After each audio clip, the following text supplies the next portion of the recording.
Hello everyone. तो सभी को पता ही होगा, कल आपका एक डेमो क्लास आपकी हो चुकी है। आज आपकी सेकंड डेमो क्लास है। और जब तक अब तक अगर किसी ने रजिस्ट्रेशन नहीं कराया है और वो लाइव क्लास लेना चाहते हैं तो वो MKS बॉस के पास अपना रजिस्ट्रेशन ज़रूर करा लें, तभी आपको ग्रुप में ऐड किया जाएगा और तभी आप लाइव क्लास कंटिन्यू कर पाओगे। तो चलिए अब अपने टॉपिक पर आते हैं। कल की क्लास में मैंने अग्निकर्म टॉपिक शुरू किया था। आपने जिन्होंने भी ली होगी कल वाली क्लास, तो कल मैंने अग्निकर्म टॉपिक शुरू किया था। और जो स्टूडेंट्स अगर आज ज्वाइन हुए हैं, उन्होंने कल का डेमो नहीं लिया है, तो परेशान नहीं होना है। उनको कल के डेमो की रिकॉर्डिंग दी जाएगी, तो वो आज का टॉपिक देखने से पहले कल वाला डेमो ज़रूर सुने उनको, तभी आगे का टॉपिक और ज़्यादा क्लियर होगा। वरना मैं आज भी अपना पूरा ट्राई करूँगी आपको ये टॉपिक समझाने का। तो आज भी मैं अग्निकर्म से ही कंटिन्यू करती हूँ, क्योंकि ये टॉपिक लेंथी है। तो अगर आपका एक टॉपिक क्लियर हो जाएगा तो अच्छा ही रहेगा। तो कल हमने जो बात की थी वो उसके क्लासिफिकेशन की बात मैंने कर ली थी कल की क्लास में। और आज हम देखते हैं इसके इंडिकेशन और कॉन्ट्रा इंडिकेशन, यानी कि कौन व्यक्ति है या कौन से रोगी हैं जिनमें हम अग्निकर्म करा सकते हैं, और ऐसे कौन से रोगी हैं जिनमें आपको अग्निकर्म बिल्कुल नहीं कराना है। तो इंडिकेशन और कॉन्ट्रा इंडिकेशन कई बार पूछ लिए जाते हैं 2 मार्क्स के क्वेश्चन में, तो थोड़ा सा ध्यान से सुनिएगा। और अगर आपको मान लो आप एग्जाम में बैठे हो और आपको नहीं पता है कि अग्निकर्म के योग्य कौन होगा और अयोग्य कौन होगा, तो अपनी बेसिक नॉलेज के आधार पर आपको आंसर देना है। जैसे कि आपके पास 3 दोष हैं, वात है, पित्त है और कफ है। ठीक है, तो आप थोड़ा सा खुद का दिमाग लगा के सोचिए कि आप कौन से दोष में अग्निकर्म नहीं कराओगे, क्योंकि अग्निकर्म जो है वो खुद एक उष्ण प्रक्रिया है। तो जो आपका पित्त दोष है वो भी कैसा रहता है, उष्ण स्वभाव वाला होता है। तो जितने भी आपके पास पित्तज विकार वाले रोगी आएंगे या पित्तज जो उष्णता वाले जो रोगी होंगे, उनके अंदर आपको भूल के भी अग्निकर्म नहीं कराना है। पित्त के साथ साथ आपको जो है रक्त के कुछ विकार भी मैं आपको आगे बताऊंगी, वो भी आपको याद रखने हैं। तो आप वहाँ पे अपनी बेसिक नॉलेज लगाइएगा कि हम पित्त में तो नहीं कराएंगे, मतलब वात में करा सकते हैं, और कफ के रोगी में हम अग्निकर्म इजीली करा सकते हैं। तो इन 2 रोगों के, इन 2 दोषों के जितने भी रोगों के नाम आपको वहाँ पे याद आ जाए एग्जाम में, आप वहाँ पे योग्य के अंदर उनको लिख देना। ठीक है, ये कंडीशन मैंने कब बताई है, जब आपको नहीं पता, आप पढ़ के नहीं गए और फिर आप उस बेस पे वहाँ पे आंसर लिख सकते हो। ठीक है, अब हम जो आपके लिखा गया है टेक्स्ट बुक में उसकी बात कर लेते हैं कि कौन योग्य होगा कौन नहीं। तो देखिए, अभी बोला मैंने वात प्रकोप के कारण, वात दोष है, वात तो शीत प्रकृति की होती है, तो शीत गुण वाली होती है और वहां पे आप अग्निकर्म करा सकते हो। तो वात के प्रकोप के कारण अगर त्वक का, मांस का, सिरा, स्नायु, संधि, अस्थि, इनमें अगर कहीं वेदना हो रही है वायु के कारण, तो आप इन सभी जगह की वेदना में अग्निकर्म करा सकते हो। क्लियर है। फिर उसके बाद ग्रंथि, अर्श है, भगंदर है। ग्रंथि में मेनली कफ दोष रहेगा, वात भी इन्वॉल्व रहता है। अर्श और भगंदर में, इनमें तो अग्निकर्म क्षार अग्नि सारे ही कर्म करवाते हैं। इन रोगों में भी क्यों करवाते हैं, कैसे करवाते हैं, वो एक पर्टिकुलर आपकी ये टॉपिक आएंगे। अर्श भी पूरा एक टॉपिक आएगा, भगंदर भी पूरा टॉपिक आएगा, वहां मैं बात करूंगी, डिटेल में अभी नहीं जाऊंगी। ठीक है, तो ऐसे रोग के अंदर भी हम अग्निकर्म करवाएंगे। वहीं देखिए, अपची हुआ, श्लीपद हुआ, चर्म कील, तिलकालक, इनमें क्या है, कफ बढ़ा रहेगा इन रोगों में, तो यहाँ भी आपको क्या करवाना है, अग्निकर्म आप करा सकते हो। आंत्र वृद्धि है, हर्निया हो रहा है, वहां भी अग्निकर्म आप करा सकते हो। नाड़ी व्रण है, साइनस है, तो वहां भी आप क्या है, अग्निकर्म करा के वो पूरा जो वहां पे पस हो रखा है, हमेशा वहाँ के जो सेल्स हैं उनको डैमेज कर सकते हो, जिससे क्या है आगे उसकी ग्रोथ ना बढ़े। और अगर अति रक्तस्राव हो रहा है, अब ध्यान से सुनिएगा, मान लीजिए किसी पर्सन के जो है कोई वेन है वो कट गई, ठीक है, बहुत ज़्यादा वहाँ से स्राव हो रहा है, बहुत ज़्यादा ब्लीडिंग हो रही है, और आपने हर कोई तरीका अपना लिया, स्कंदन का, पाचन है और स्कंदन कर लिया, रक्त को रोकने के लिए सब कर लिया, लेकिन नहीं हो रहा, तो फिर आपको वहाँ पे क्या करना है, दहन कर्म कराना है। यानी कि जैसे मान लो ये वेन है और यहाँ से ये कट गई और यहाँ से बहुत ज़्यादा ब्लीडिंग हो रही है, तो आप इस पर्टिकुलर पार्ट को अग्नि कर्म करा के उसको क्या करा दोगे, संकुचित करा दोगे, और ब्लड बहना क्या हो जाएगा, बंद हो जाएगा। तो बहुत ज़्यादा ब्लीडिंग हो रही है जो किसी और वजह से कंट्रोल नहीं हो पा रही है, तो वहाँ आपके पास एक लास्ट ऑप्शन बच जाएगा अग्नि कर्म का। तो याद रखना है, कंफ्यूज नहीं होना है। अति श्राव के अंदर भी हम वहाँ आप ये कॉन्सेप्ट मत लगाना कि रक्त तो है वो पित्त की वजह से बह रहा होगा, ये कॉन्सेप्ट लगाने मत बैठना। मैंने बता दिया आपको कि किस तरीके से अग्नि कर्म उसको रोकने में आपकी हेल्प करेगा। क्लियर है? फिर उसके बाद हम बात करते हैं इसके कॉन्ट्रा इंडिकेशन। कॉन्ट्रा इंडिकेशन क्या रहेंगे? सबसे पहला, पित्त प्रकृति। अगर व्यक्ति पित्त प्रकृति का है तो सोचना भी नहीं है अग्नि कर्म के बारे में। हम पित्त प्रकृति वाले व्यक्ति को उष्ण औषध तक नहीं देते, तो ये तो अग्नि कर्म है, बिल्कुल नहीं कराना है। अंतःशोणित, अब देखो ये वाला और ये वाला दोनों अलग बातें हैं। ये अति रक्तस्राव आपको होता दिखाई दे रहा है, सामने ब्लीडिंग हो रही है, हाथ कट गया, पैर कट गया, आपको दिखाई दे रहा है, लेकिन अंतःशोणित, अंतःशोणित का मतलब क्या है, इंटरनल ब्लीडिंग हो रही है, एक्सीडेंट हुआ मान लीजिए किसी का और स्प्लीन रप्चर हो गया, स्प्लीन रप्चर हो गया, बाहर थोड़ी ब्लड फैल रहा है, अंदर ही अंदर इंटरनल ब्लीडिंग चल रही है और आपको पता भी नहीं है, लेकिन आप कोई भी साइन देख के वहाँ पे आइडिया लगा सकते हो कि इसका स्प्लीन रप्चर हुआ है, इंटरनल ब्लीडिंग है, तो वहाँ आपको अग्नि कर्म नहीं कराना है। इम्पोर्टेंट बात है, ध्यान रखिएगा, दोनों में कंफ्यूज नहीं होना है, ठीक है। वहाँ पे आप ऐसा नहीं करोगे क्योंकि आप बाहर से नहीं देख सकते कि स्प्लीन की कौन सी वेन है, आप उसको जला के और रोक दो। वहाँ तो पूरा का पूरा ऑर्गन रप्चर हुआ है और ऑर्गन रप्चर करने के लिए आप वहाँ पे जो है अग्नि कर्म का यूज नहीं कर सकते, बल्कि क्या है, यहाँ पे ब्लड बहुत ज़्यादा बह गया ना, तो उसका एकदम से बीपी डाउन हो जाएगा, उसको डिहाइड्रेशन हो जाएगा, और आपने ऊपर से अग्नि कर्म और करा दिया तो उस पर्सन के अंदर डिहाइड्रेशन और ज़्यादा हो जाएगा, उसका ब्लड वॉल्यूम है वो पहले से ही कम हो चुका है इंटरनल ब्लीडिंग की वजह से, तो आपको ऐसा कोई काम नहीं करना है, यानी कि अग्नि कर्म से उसका ब्लड वॉल्यूम और कम हो जाएगा, तो आपको अग्नि कर्म नहीं कराना है। सेम कॉन्सेप्ट है वो भिन्न कोष्ठ, यानी कि कोई ऑर्गन रप्चर हो गया, स्प्लीन रप्चर हो गया, पेनक्रियाज रप्चर हो गया, तो वहाँ भी आपको अग्नि कर्म नहीं कराना है। फिर उसके बाद है अनुद्यत शल्य।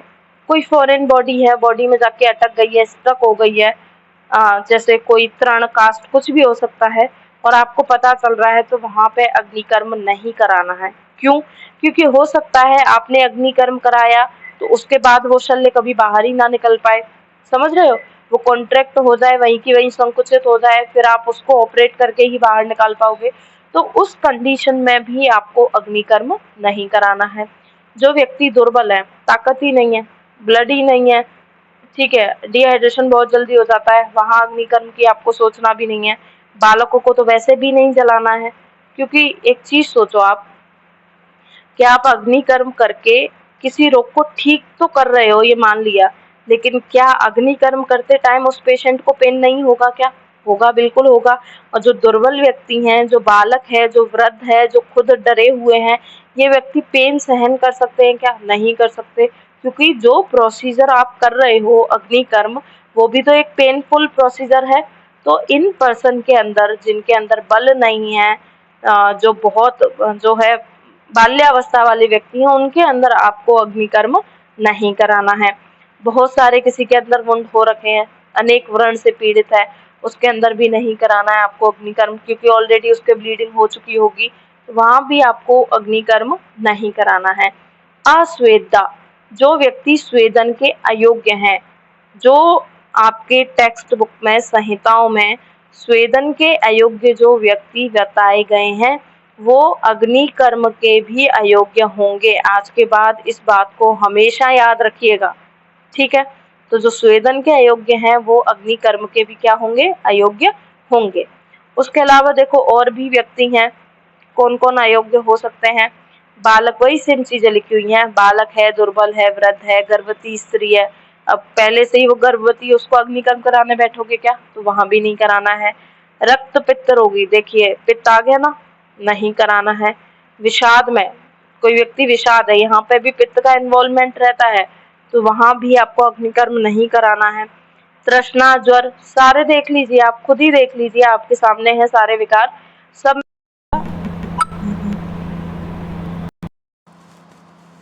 आवाज आ रही है मेरी आपको?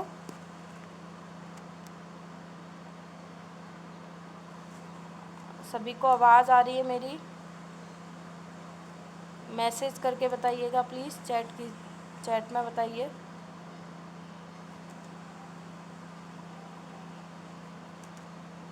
आवाज आ रही है मेरी? ओके ओके, चलिए ठीक है, कंटिन्यू करते हैं। तो जो पित्त विकार वाले हैं उनके अंदर तो आपको अग्निकर्म कराना ही नहीं है। अगर स्नायु मर्म, जो मर्म वाला स्थान है, स्नायु मर्म वाला जो स्थान है, वहाँ पे कोई व्रण हो गया है, तो देखिए मर्म वाला स्थान के लिए आपको हमेशा एक चीज़ याद रखनी है, चाहे क्षार कर्म हो, चाहे शस्त्र कर्म हो, चाहे जो है अग्नि कर्म हो, मर्म को आपको छेड़ना नहीं है। मर्म जिस स्थान पर हो, चाहे वो इंद्रवस्ती हो, चाहे वो जो है कूर्च हो, कूर्च सिर हो, गुल्फ हो, वहाँ उस स्थान को आपको छेड़ना नहीं है। अगर वहाँ वुंड हो गया है तो आप औषध से ही ठीक करने की कोशिश कीजिए, अग्नि कर्म वहाँ पर आपको नहीं कराना है। क्लियर है बात? फिर आता है विषयुक्त व्रण। विषयुक्त व्रण, अगर कोई घाव है वो किसी विष की वजह से हुआ है, जैसे स्नेक ने बाइट कर लिया, ठीक है, या वृश्चिक दंश हो गया, वहाँ पर भी आपको क्या नहीं करना है, अग्निकर्म नहीं कराना है। अब इसमें एक बहुत अच्छा कॉन्सेप्ट लगता है, क्या कॉन्सेप्ट लगता है कि जो विष होता है, तो आप सभी जानते हो विष के अंदर उष्ण गुण होता है, अग्निकर्म भी कैसा है, उष्ण है। इस विष के वेग को और बढ़ाएगा या कम करेगा, आप खुद ही बताइए। अगर विष जो है वो पहले से ही उष्ण स्वभाव का होता है, वहाँ पर आपने अग्निकर्म और करा दिया तो विष का वेग उस व्यक्ति के अंदर बढ़ जाएगा, विष और जल्दी उसके फैल जाएगा। तो चाहे कुत्ते ने काटा हो, सांप ने काटा हो, बिच्छू ने काटा हो, अगर वो विषयुक्त प्राणी है तो वहाँ आपको भूल के भी अग्निकर्म नहीं कराना है। फिर आता है अगर आँखों का व्रण हो, नेत्र का व्रण हो, वहाँ भी आपको अग्निकर्म नहीं कराना है, क्योंकि एक बहुत फेमस लाइन आपने बहुत बार सुनी होगी, नेत्र को क्या रहता है, जो है उष्णता से भय रहता है, वहाँ पे आपको कोई भी उष्ण कर्म नेत्र के अंदर नहीं कराना है। आपने स्वेदन के अंदर भी पढ़ा होगा कि अगर आप आँखों पे, पहले तो नेत्र पे स्वेदन कराना ही नहीं है, और अगर करा भी रहे हो तो कमल के पत्ते या कोई भी शीतल वस्तु का स्पर्श करा के ही आपको वहाँ का स्वेदन कराना है।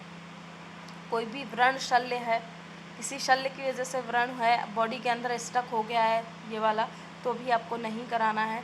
और कुष्ठ के व्रण में भी आपको अग्निकर्म नहीं कराना है, क्योंकि कुष्ठ क्या होता है, एक पित्त प्रधान त्रिदोषज व्याधि है, तो कुष्ठ के व्रण को भी आपको अग्निकर्म से नहीं छेड़ना है। तो ये सारे जो रहेंगे वो अग्निकर्म के अयोग्य हो गए। फिर अयोग्य की और बात कर लेते हैं, और कौन कौन से रोग लिख सकते हो आप योग्य में। अश्मरी है, उसमें करवा सकते हो, लेकिन कब, जब आपने अश्मरी का शस्त्र कर्म करवा दिया। अश्मरी का शस्त्र कर्म हम पढ़ेंगे सिलेबस में कैसे करवाना है। तो सर्जरी करवाने के बाद, अगर, ध्यान से सुनिएगा, हमेशा नहीं करवाना है, अश्मरी थी किसी व्यक्ति को, कैलकुलाई थी, उसका आपने सर्जरी कर दी, उसके बाद उसको क्या हो गया, यूरिनरी फिस्टुला हो गया, मूत्र स्रवित व्रण हो गया, तो उसके लिए आपको क्या करवाना है, अग्निकर्म कराना है। कंडीशन दी गई है, हमेशा नहीं। अगर शस्त्र कर्म के पश्चात उपद्रव स्वरूप मूत्र स्रवित व्रण या फिर क्या बोले यूरिनरी फिस्टुला हुआ है, तो ही आपको क्या करवाना है, वहाँ पर अग्निकर्म कराना है। ऐसा किसने बोला है, आचार्य चरक ने। फिर आता है श्लिष्ट वर्त्म लगण अलजी पूया अलस। अभी आप मेरे को बोलोगे कि अभी मैंने बोला है कि नेत्र के व्रण में अग्निकर्म नहीं कराना है, वहीं मैंने ये लिख दिया, ये भी नेत्र के ही रोग हैं, श्लिष्ट, वर्त्म, लगड़, अलजी और पूयालस। अब एक बात थोड़ा सा ध्यान से सुनिएगा। पहली बात तो ये बात केवल आचार्य भागवत ने बताई है, ठीक है। दूसरी बात, आप सुश्रुत के अंदर पढ़ोगे, आगे चल के मैं भी आपको पढ़ाऊंगी, एक लाइन आती है कि नेत्र के, ध्यान से सुनिएगा, नेत्र के केवल वर्त्म विकारों को छोड़ कर के सभी नेत्र रोगों में अग्निकर्म निषेध है।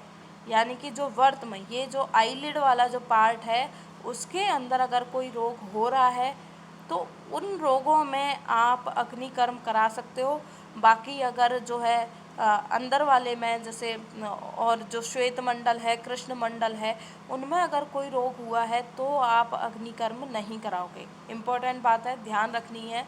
जब आप सुश्रुत संहिता पढ़ोगे तब आ जाएगी ये चीज़, ठीक है, ध्यान रखनी है। और ये जो रोग हैं, ये हो सकता है किसी के लिए एकदम नए नए हो, तो ये आपने ईएनटी के अंदर पढ़ोगे ना आप, जो शालाक्य है, उसमें वर्त्मगत विकारों के अंदर आते हैं।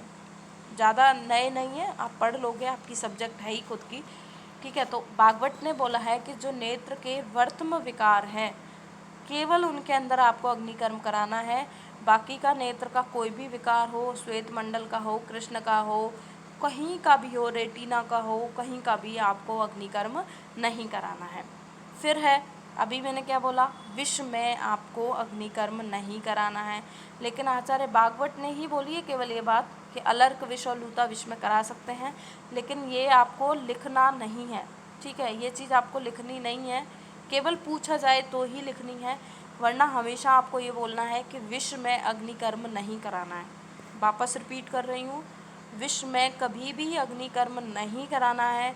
केवल आपसे पूछा जाए कि भागवत ने क्या बोला है तो ही आप लिखोगे, वरना अपनी मर्जी से एकदम फ्रीली आप ये नहीं लिख के आओगे कि अलर्क विष में या मंद वृश्चिक विष में अग्निकर्म कराते हैं, ऐसा आपको नहीं लिखना है। आपको एक ही लाइन याद रखनी है कि कोई भी विषयुक्त व्रण हो उसमें अग्निकर्म आपको नहीं कराना है। फिर उसके बाद है यकृत, प्लीहोदर और गलगंड और गंडमाला, इन रोगों में भी आप क्या है अग्निकर्म करा सकते हो।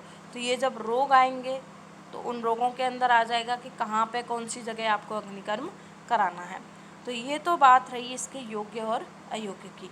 अब हम बात करते हैं कि अग्निकर्म की श्रेष्ठता क्या है, क्यों अग्निकर्म की ज़रूरत पड़ सकती है, क्यों अग्निकर्म क्षार से और शस्त्र से श्रेष्ठ होता है, उसकी बात कर लेते हैं। तो क्षार कर्म की तुलना में अग्निकर्म श्रेष्ठ होता है। ऐसा आपने पढ़ा होगा कि शस्त्र से बेटर जो है वो क्षार है और क्षार से बेटर जो है वो अग्नि है। क्यों है ऐसा?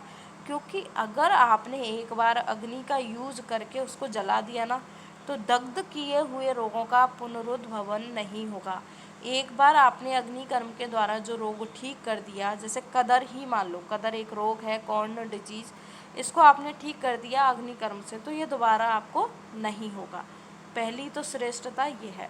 दूसरा है औषध शस्त्र क्षार द्वारा जो रोग साध्य नहीं है, कोई रोग है उसमें आपने सब उपाय कर लिए, पहले औषध दी, क्षार कर्म भी करा दिया, शस्त्र कर्म भी करा दिया, वो ठीक नहीं हुआ, तो फिर आपके पास लास्ट एंड फाइनल एक ही उपाय बचता है, वो है अग्निकर्म। तो आप अग्निकर्म के द्वारा उसको साध्य कर सकते हो, उसको ठीक कर सकते हो। क्लियर है? फिर आता है अग्निकर्म में अग्नि निर्जीवाणुकरण का साधन है, यानी कि स्टरलाइजेशन अपने आप ही हो जाता है। यहाँ पे कोई भी इन्फेक्शन नहीं फैलेगा, क्योंकि कोई भी बैक्टीरिया वायरस है वो गर्म के पास नहीं आएगा, उष्ण के पास नहीं आएगा। तो अग्नि के द्वारा अपने आप ही स्टरलाइजेशन वहाँ से हो जाएगा, अपने आप ही वहाँ पे जो भी इन्फेक्शन होंगे वो हट जाएंगे। और क्या है, रक्तस्राव की आशंका नहीं रहती, बताया था मैंने, क्योंकि जो वेन्स हैं वो आप इससे क्या हो जाएंगी, कॉन्ट्रैक्ट हो जाएंगी, संकुचित हो जाएंगी, तो इसमें क्या होगा, ब्लीडिंग नहीं होगी। तो इसलिए जो अग्निकर्म है वो क्षार से क्या होता है, श्रेष्ठ होता है। फिर उसके बाद आता है स्थान के अनुसार आपको पता लगाना है कि यहाँ पे जो दग्ध आपने किया है अग्निकर्म के द्वारा वो ठीक तरह से हुआ है या नहीं। तो इसके लिए आप अलग अलग जगह के सम्यक दग्ध के लक्षण पढ़ोगे। तो आपने किसी रोग में त्वक में जलाया, त्वचा में जलाया, तो आपको कैसे पता चलेगा कि ये ठीक जला है या नहीं जला है? तो उसके लिए आपको त्वक धातु के सम्यक दग्ध लक्षण पता होना चाहिए। अब कौन कौन से लक्षण हैं, इम्पोर्टेंट है, क्वेश्चन पूछा जाता है यहाँ से 5 मार्क्स में। अकेले का नहीं आएगा, आगे भी हैं, मांस धातु, शिरा स्नायु, संधि अस्थि, इन सभी के सम्यक दग्ध का 5 नंबर में क्वेश्चन पूछा जाता है, इम्पोर्टेंट है एग्जाम पॉइंट ऑफ व्यू से। देखिए क्या है, अगर त्वचा में आपने दग्ध किया तो सम्यक दग्ध के क्या क्या लक्षण होंगे।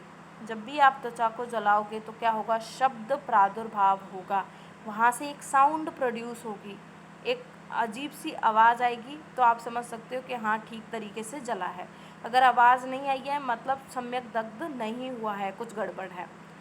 त्वचा को जब भी जलाओगे तो क्या आएगी, वहाँ से दुर्गंध आएगी। जब भी कोई चीज़ को आप जलाते हो बदबू तो आती है, तो दुर्गंधता भी आएगी। ये भी किसका लक्षण है, सम्यक दग्ध का ही लक्षण है। और क्या होगा, त्वचा में संकोच होगा। कोई एरिया आपने देखा भी होगा, नॉर्मली कभी ऐसे प्रेस से हाथ जल गया, तवे पर हाथ लग गया तो वो स्किन सिकुड़ जाती है ना, तो वैसा ही यहाँ पे होगा, स्किन कॉन्ट्रैक्ट हो जाएगी, त्वचा में संकोच हो जाएगा। और त्वचा में संकोच हो गया है तो मतलब आप समझ जाइए कि दग्ध कैसा हुआ है, सम्यक हुआ है। और क्या होगा, जो व्रण है, जो पहले गहराई में था वो अब गहराई में नहीं रहेगा, ऊपर की ओर उठ जाएगा, अनवगाढ़ हो जाएगा। और व्रण का वर्ण कैसा हो जाएगा, ताल फल के समान हो जाएगा। ठीक है, पहले वो जिस भी वर्ण का था, लेकिन सम्यक दग्ध के बाद वो ताल फल जो होता है उसके वर्ण के समान हो जाएगा। और व्रण कैसा दिखाई देगा, सुसंस्थित, प्रॉपर उठा हुआ दिखाई देगा। ठीक है, एक स्थान पे आपको दिखाई देगा, इधर उधर बिखरा हुआ ऐसा आपको नहीं दिखाई देगा, एक प्रॉपर उसकी आकृति हो जाएगी व्रण की। तो इस तरीके के अगर आपको लक्षण त्वचा में दग्ध करने के बाद दिखाई देते हैं तो आपको समझना है कि उसका क्या हुआ है, सम्यक दग्ध हुआ है। फिर उसके बाद आता है मांस धातु का सम्यक दग्ध। मांस धातु के सम्यक दग्ध में आपको कौन कौन से लक्षण दिखेंगे, कपोत वर्णता। मांस धातु का दग्ध करोगे आप तो वहाँ का कलर कैसा हो जाएगा, कपोत वर्ण। कपोत वर्ण जैसे आपने राख देखी होगी ना, एशी कलर हो जाएगा, राख के जैसा वर्ण हो जाएगा उसका।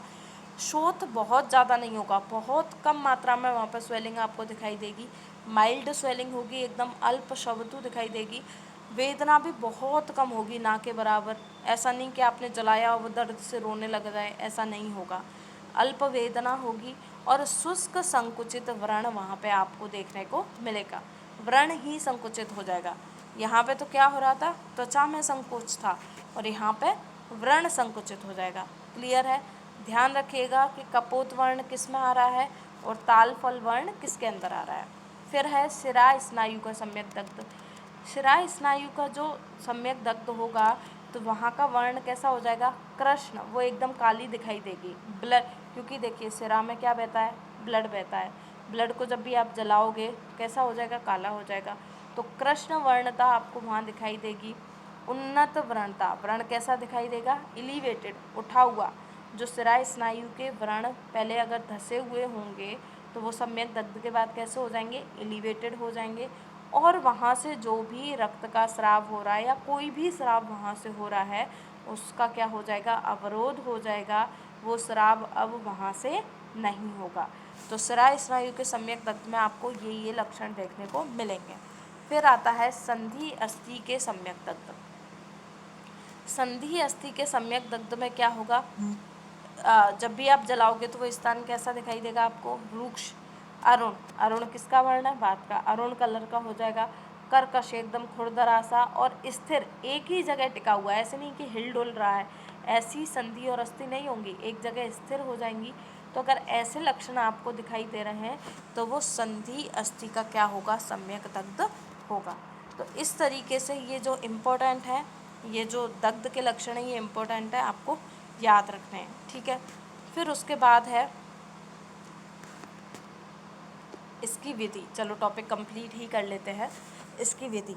अब अग्निकर्म के बारे में आपने सब पढ़ लिया, योग्य अयोग्य, कैसा दग्ध होगा, सम्यक वगैरह वो सब पढ़ लिया।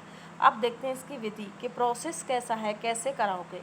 तो जब भी आप किसी का अग्निकर्म करा रहे हो तो पहले आपको उसके पूर्व कर्म में क्या क्या काम करना है वो देखना है।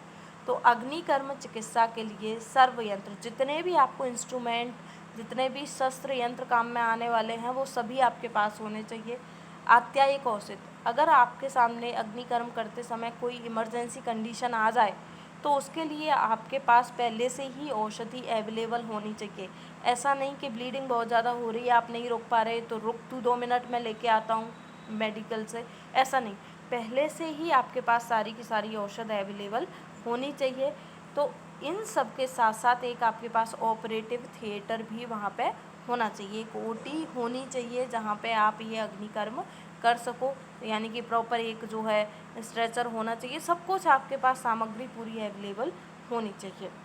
जहाँ का भी आपको अग्निकर्म कराना है, जिस भी एरिया का, वहाँ से आपको रिमूवल ऑफ हेयर, बाल सारे हटा देने चाहिए, शेव कर देना चाहिए। ठीक है, क्लियर है, ये सब अभी पूर्व कर्म चल रहा है। फिर उसके बाद क्या करना है, जो भी शलाका आप अग्निकर्म में यूज़ करने वाले हो, कौन कौन से इंस्ट्रूमेंट और वो सब काम आएंगे वो लिखा हुआ है। तो अग्निकर्म शलाका, गैस स्टोव, शलाका को आग पे रख के ही तो गर्म करोगे, gauze piece, cotton, draw sheet, triphala क्वाथ, स्वैब होल्डिंग फोर्सेप, कुमारी स्वरस और यष्टि मधु चूर्ण, ये सब आपको प्रोसेस में काम आएगा। तो ये सारी चीज़ें आपके पास अवेलेबल होनी चाहिए इंस्ट्रूमेंट के तौर पर।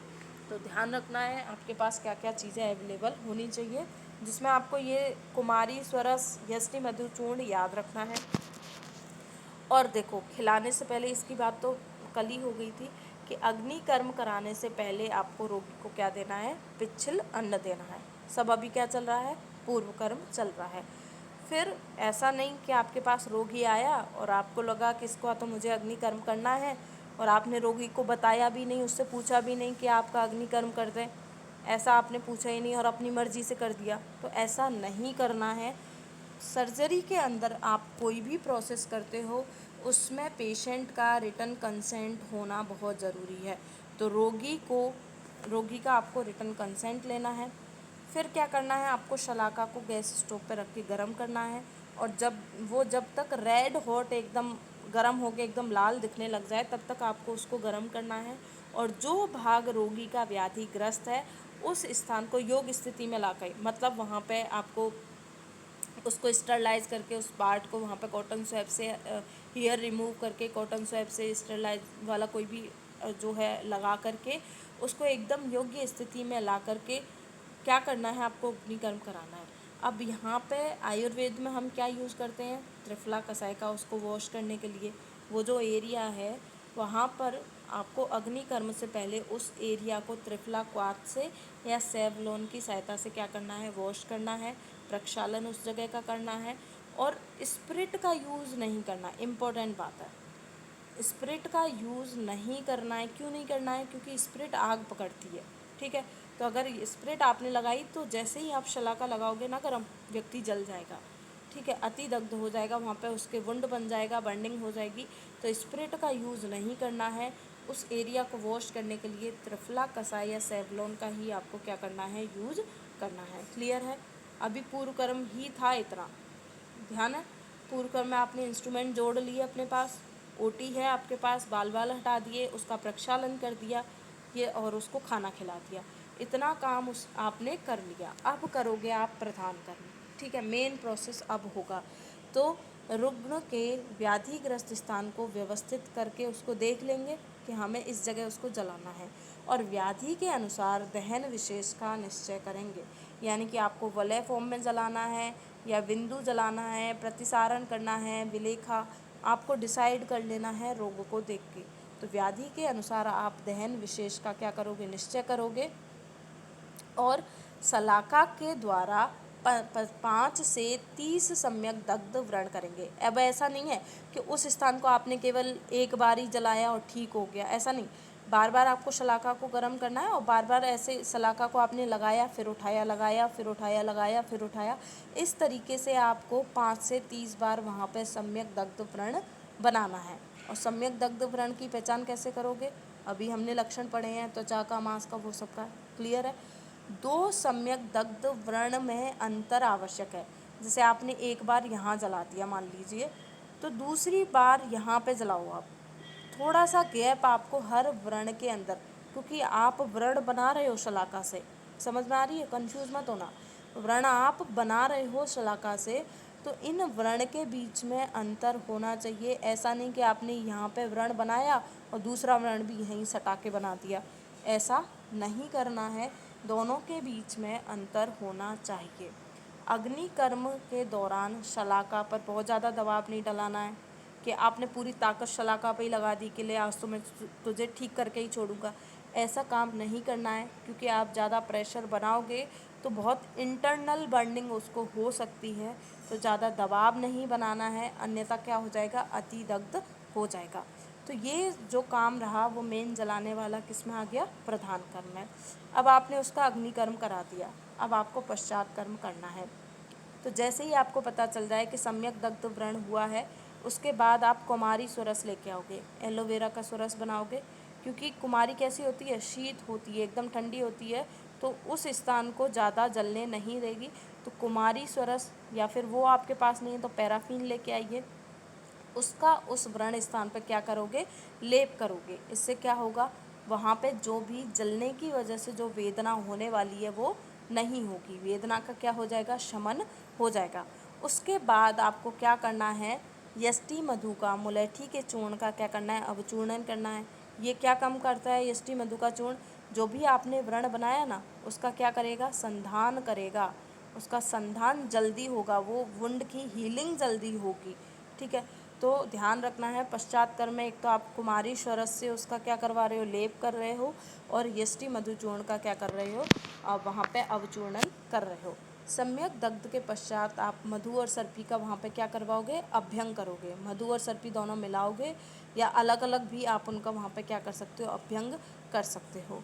और अगर ये नहीं है आपके पास तो आपको क्या करना है, नारियल का तेल लेना है, उसमें हरिद्रा चूर्ण मिला करके दूसरे दिन से, जिस दिन अग्नि कर्म किया उस दिन नहीं, उसके अगले दिन से, और जब तक व्रण हील हो तब तक डेली वहाँ पे क्या करना है, अभ्यंग करना है। ध्यान से सुनिएगा, नारियल के तेल का यूज़ हम उसी दिन नहीं कर रहे हैं, नेक्स्ट डे से कर रहे हैं। और कब तक करना है, जब तक वुंड हील हो तब तक। अग्नि कर्म विधि सप्ताह में एक ही बार करनी है। ऐसा नहीं कि आज जला दिया फिर कल फिर पकड़ लिया डेली जला रहे हो, ऐसा नहीं। 7 दिन में एक ही बार अग्नि कर्म करना है। और अग्नि कर्म करने के पश्चात आपको रोगी को पथ्य और अपथ्य ज़रूर बताना है कि आपको क्या खाना है और क्या नहीं। तो ये जो पूरा प्रोसेस है अग्निकर्म का वो आपका रहेगा। फिर आते हैं कॉम्प्लिकेशन। आपने अग्निकर्म किया, ध्यान नहीं दिया, तो क्या क्या हो सकता है, प्लुष्ट वर्ण भी हो सकता है, दुर्दग्ध बुरी तरीके से जल गया, झुलस गया, या अति दग्ध हो सकता है। ठीक है, तो ये कैसे पहचानोगे, जो प्लुष्ट दग्ध होगा उसमें त्वचा कैसी हो जाएगी, विवर्ण हो जाएगी, झुलस जाएगा एकदम। तो वहाँ पे आपको चिकित्सा क्या करनी है, गर्म पानी ही छिड़कना है। फिर ये नहीं कि आपने ठंडा पानी छिड़क दिया। तो जब भी कभी प्लुष्ट दग्ध हो, ढंग से नहीं जला है, तो आपको हमेशा उष्ण जल से ही चिकित्सा करनी है, शीतल जल लेके नहीं आना है, वरना वो जो व्रण है वो बढ़ जाएगा। फिर उसके बाद दुर्दग्ध, ये कॉम्प्लिकेशन में चल रहा है। दुर्दग्ध में वहाँ पे फपोले पड़ जाएंगे, बहुत ज़्यादा वहाँ पे बर्निंग होगी, चोष दाह राग ये सारी वेदनाएं होंगी। तो यहाँ पे आपको उष्ण और शीत, ध्यान से सुनिएगा, प्लुष्ट में केवल हम उष्ण चिकित्सा करते हैं, प्लुष्ट दग्ध में। दुर्दग्ध में हम शीत और उष्ण दोनों चिकित्सा करते हैं। ठीक है, लेकिन लेप वगैरह आप जब भी लगाओगे दुर्दग्ध के अंदर तो वो हमेशा ठंडा ही होना चाहिए। और औषध कैसी दोगे आप, उष्ण दोगे। ध्यान से सुनना, औषध उष्ण देनी है दुर्दग्ध के अंदर, और लेप हमेशा ठंडा, जैसे घी या कोई भी शेक वगैरह कर रहे हो तो वो ठंडा होना चाहिए। आगे ये दूसरे टॉपिक में भी आएगा आपके। फिर आता है अति दग्ध, अगर कुछ हो गया है, अति दग्ध बहुत ज़्यादा जल गया और वहाँ से मांस के टुकड़े गिर रहे हैं, कट कट के मांस लटक गया है, तो वहाँ पे आपको चिकित्सा इम्पोर्टेंट है, AIPGT में पूछा जाता है। अति दग्ध में चिकित्सा पित्तज विसर्प के समान करते हैं, और वहाँ कंफ्यूज हो जाते हैं, कोई विद्रदी लिखता है, कोई कुछ लिखता है। ध्यान रखनी है, पित्तज विसर्प के समान चिकित्सा की जाती है अति दग्ध वाले व्रण में। ठीक है, और क्या क्या कॉम्प्लिकेशन हो सकते हैं अग्निकर्म के, मर्म पर अगर आपने कर दिया तो मर्म का आघात हो सकता है, और दुष्ट व्रण वहाँ पे बन सकते हैं जो कि कभी ठीक ना भी हों। क्लियर है, तो ये थे इसके कॉम्प्लिकेशन। फिर आता है इसका महत्व। अग्निकर्म की इम्पोर्टेंस कौन कौन से रोगों में है, तो जो भी वातज और कफज विकार हैं उनमें आप अग्निकर्म करा सकते हो। स्थानिक व्याधियों पर चिकित्सा, क्योंकि अग्निकर्म में उष्ण गुण द्वारा चिकित्सा की जाती है। जो भी एक पर्टिकुलर, जैसे हमने भेद भी पढ़ा था ना स्थानिक व्याधियों में, अर्श और भगंदर, तो उनमें भी अग्निकर्म स्थानिक व्याधियों में बहुत इम्पोर्टेंस रखता है, उसके द्वारा वो रोग ठीक किया जा सकता है। तो ये आपका जो टॉपिक है अग्निकर्म वो कंप्लीट होता है।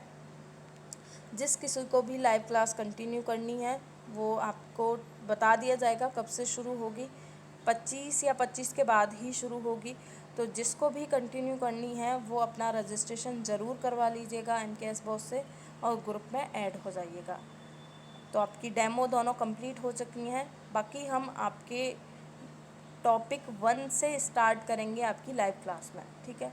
तो आज की क्लास के लिए थैंक यू।